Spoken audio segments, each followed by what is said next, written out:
Airdrie audience. I've always lived in Airdrie, where we're situated today.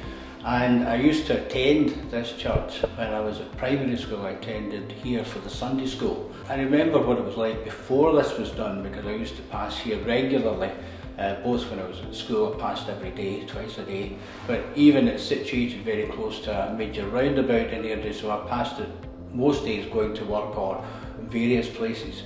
The stonework is magnificent compared to what it was. It was obviously smoke damaged over the years and it needed cleaned up, which would be a very costly operation. And it now looks standout with the golden sandstone.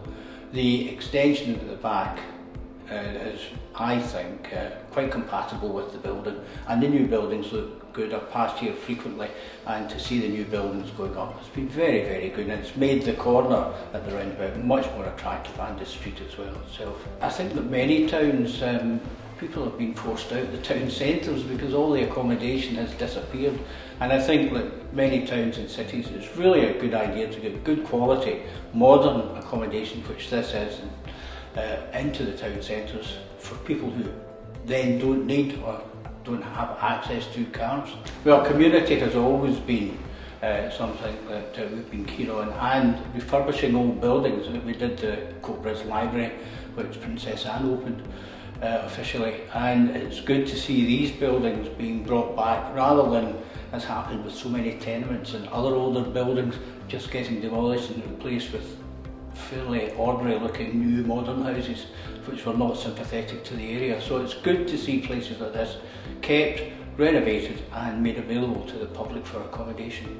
Church buildings matter a lot to people, and indeed around this church there was even a cemetery, and so it was very important when it was decided that the life of the church building had to move on and that the two congregations would come together at what used to be Flower Hill, that we really all wanted this building to be in some way of use to the community. And so really from very early on, the congregation felt quite strongly that maybe something like social housing would be the way to go, if it was possible to do it. And we were really delighted ultimately to be able to partner with Clyde Valley Housing Association to achieve that.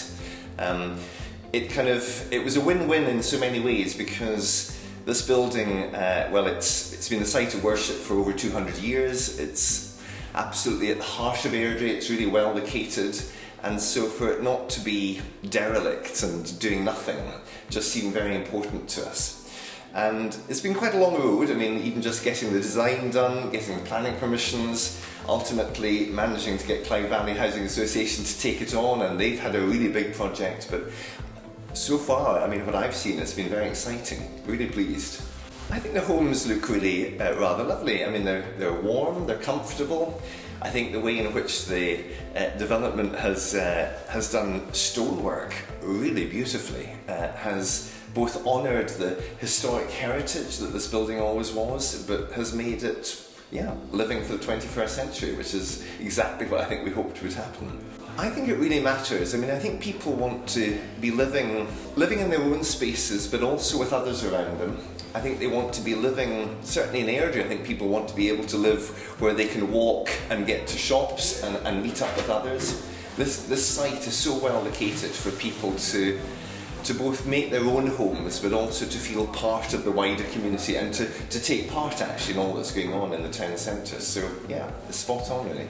The idea was that we were aware that churches were clearly old, because as you know, this one's been up here for over 200 years and the other one up the road is 175 years, so they've been here a long time, but they were not, in our view, really fit for 21st century use. So we wanted to convert the buildings into something that could be used much more widely in the community, and that was the major motivation, and we wanted, of course, to preserve the buildings. So we set up the project team to work on that. So redevelop the other one at Cairnlee, and then of course to try and get this one to be used by the community. And then we came up with the idea it would be great if we could have social housing, because some of the older churches had maybe been used for, auction houses or whatever. So we thought it would be a way forward to develop it really. It's been a wonderful conversion. The work that they've done has been really very high standard, and they've made great use of all the space. And it's lovely to think that people will be, for the future, living here and it being alive and good benefit, a good legacy for Airdrie, really. And how important do you think it is, given the current conditions, to deliver good quality social housing into communities? I think it's absolutely vital, because as I don't need you don't need me to tell you that. I mean, obviously there's a lot of pressure on housing nowadays, and there seems to be a great demand for housing, but clearly not everybody's in the millionaire bracket, so you need to have sensibly priced housing. Yes. So that and also community, that people are together, which I think is really important.